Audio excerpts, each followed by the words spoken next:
I started my business with my brother Joe in 1954. We were painting contractors, and after we started painting for a while, we purchased a small retail store, and we bought our paint wholesale so we could be more competitive in the paint contracting business. And we ran a retail store for quite some years, and then my brother Joe got dissatisfied, and I bought him out. And then a couple of years later, I started custom blending paint on my own for paint contractors. And then after that was got lucrative. I got a chemist, and I purchased some material and a 100-gallon tank and a paint mixer, and I started custom blending my own products from raw materials. Made my first batch of paint, and it didn't turn out so good. So then I went back to the chemist, and I had him relate to me what every one of the chemicals that went into the paint and the raw materials that went into the paint and what functions they played in the product. So then on my own, I could offset the paint the way I felt that it should go. And I got different contractors to try the paint, and I got their ideas of what was lacking in the paint, what they didn't like. And this is the way I was able to come up with some better formulas than my competitors actually. So I continued on with that for till 1960, and then I moved to the Cape Center, up to Cape Canaveral, and into Brevard County, because this area was really growing, and I figured if this area is growing leaps and bounds, and I'm in this area with very little competition, I could sell a lot more paint and do better than to be in the Miami area. After I moved to Cape, I moved to larger manufacturing places, an 8,000 square foot building on Barton Boulevard in Rockledge, Florida, and I stayed there for 8 years on an 8-year lease. And I bought a building. I bought a building that down in Rockledge off the cross railroad tracks, and it was a 20,000 square foot building at that time. So I moved into much larger facilities.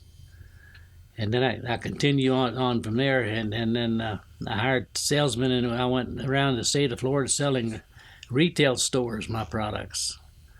And it just grew from there, and then I just started moving north. What gave you the skills or the knowledge to know what was right and wrong in the paint business? I was a paint contractor. I knew how the other people's products performed, and so I made my products a little better than theirs. A little better price, a little better product, and a little bit of service. I had to be better than them in order to sell my paint and be competitive. We had a big setback when President Johnson moved the Space Center from Brevard County to Houston. That was a big setback because this county dried up in not only in paint, but it dried up in everything.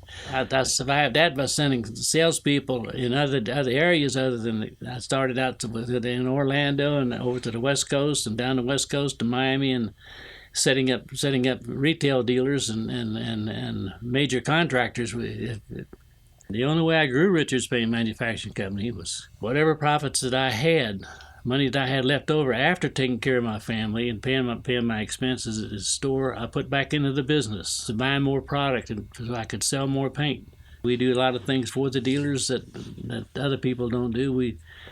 We hold breakfasts for the dealers, so they bring in all our paint contractors and have a painter breakfast, and this is the way we get to know the paint contractors ourselves.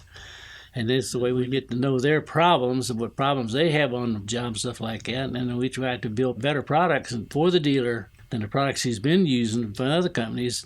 Also, the dealers, we had a sailboat in the 70s, and we loved the Bahamas, so we would talk to dealers, and we would sometimes take them to the Bahamas or just fishing down on the Keys. And they all enjoyed that. They still talk about it when we see them at paint conventions, how much they enjoyed it. So we not only entertained customers on my boats, we entertained many employees. In fact, one year I took all my employees in 2 different trips from Miami to Bimini.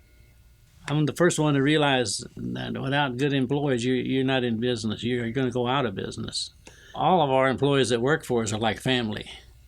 It's like one big family at Richards. We have some that have worked for us 40 years and they're still with us. Yeah. So you take our sons. Eric is the president of the corporation, and the other son is in charge of production. They started out sweeping floors, unloading boxcars when they were teenagers over the summer. My two sons were very, very important in building Richards Paint Manufacturing Company, because they're the ones that did the job outside the office. They're the ones that took the hard knocks out in the manufacturing, and also when they went from one job to another and grew and became now owners of Richards Paint Manufacturing Company. But I didn't give it to them; they earned it. So this is my 38th year. I have a brother that's in the business. He's his name's Edward J. Richard Jr. And this is his 39th year. He's doing the manufacturing, VP of manufacturing. He handles everything behind the front offices and purchases raw materials and shipping. But the main thing that Richards Paint Company has been successful through the years was you do what you say you're going to do. You do it when you say you're going to do it. You be honest, you have high integrity, and you keep pushing on. And that's really what we did. My father and mother taught me the integrity part of it. Honesty, integrity, good family values, treat people the way you want to be treated. 10 years ago, we became a supplier to a buying group that's called All Pro Buying Group. It's 1,100 paint stores throughout the United States, and they're all the cream of the crop paint stores. We just got approved as a supplier to True Value Hardware. And I've always been able to turn to my father as a mentor and my mother as mentors to, I had their guidance to fall back. And thank God we still have them today.